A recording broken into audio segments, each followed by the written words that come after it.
Hello, good morning. Ay, ngayon, ito muna ulamin ko, ulutuin ko.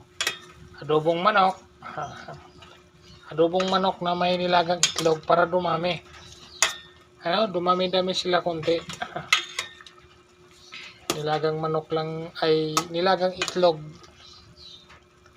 Halo ko sa adobo. Para dumami-dami man siya konti. Ito muna ulamin namin. Pangdagdag din yung nilagang itlog. Yan lang ulam namin.